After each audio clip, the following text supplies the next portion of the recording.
Reid, ex-3rd Battalion, the Yorkshire Regiment, got injured in Afghanistan in 2009.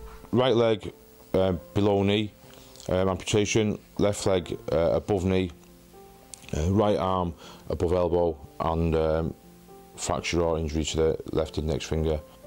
Quite fortunate, I think, and I'm quite lucky. I've got no internal injuries and no skin grafts or anything like that. So quite lucky, and that's, I think, it helped me progress forward quicker than you normally would.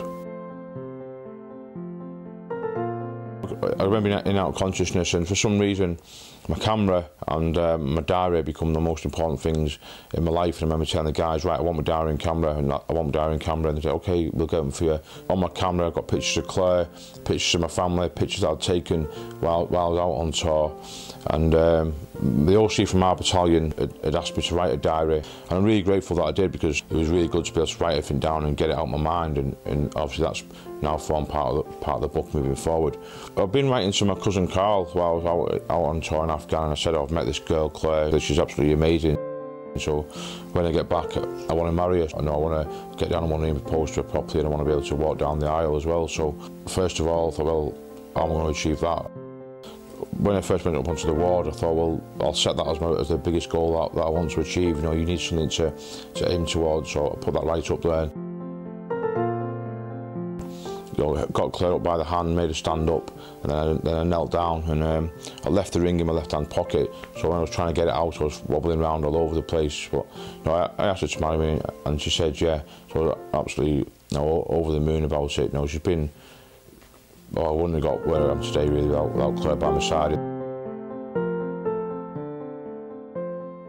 Me and Claire spoke for a while about having children, and should we have children or not. You know, the difficulties that we bringing him up, and me as a father wanting to play rugby with him or go for a bike ride, you know, do the things that you see most guys doing. But we just thought, well, if it happens, then it happens. And you know, we're fortunate we've had little Will, and perfect little baby boy, and there's plenty of things I'll be able to offer him in the future. Like I say, it's another focus on life really. It's not just about me now, it's about making a secure future for William and bringing him up.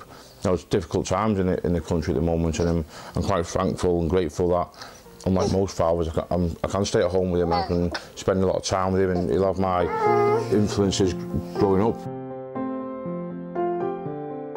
We did the challenge from London to Goals in 5 days and raised 45 grand for Forces Charity. I went on to do the tandem parachute jump.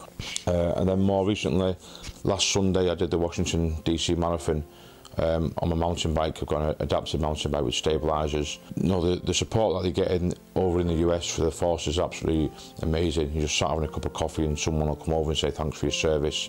You know, it's very emotional, and doing the marathon was very emotional though.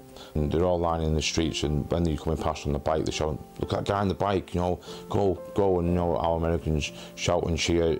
At some point he was quite tearful riding around, and a massive achievement for myself. And like I say, in the future I'd like to go around the park and take Will out for a bike ride, so if I can do that safely, it'd be fantastic to do that. Yeah, so Remembrance Sunday coming up this weekend. So I was going into my local town at the town hall. They've got a small service there, but I've noticed over the years it is getting gradually bigger.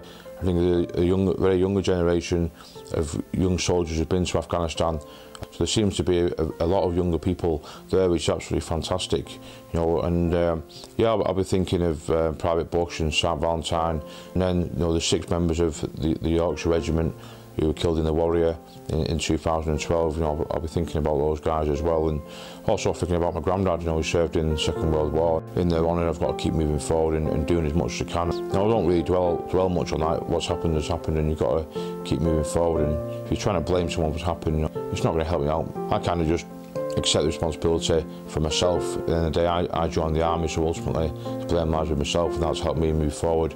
I'm sure not everyone will see it in that same light, but that really helps me.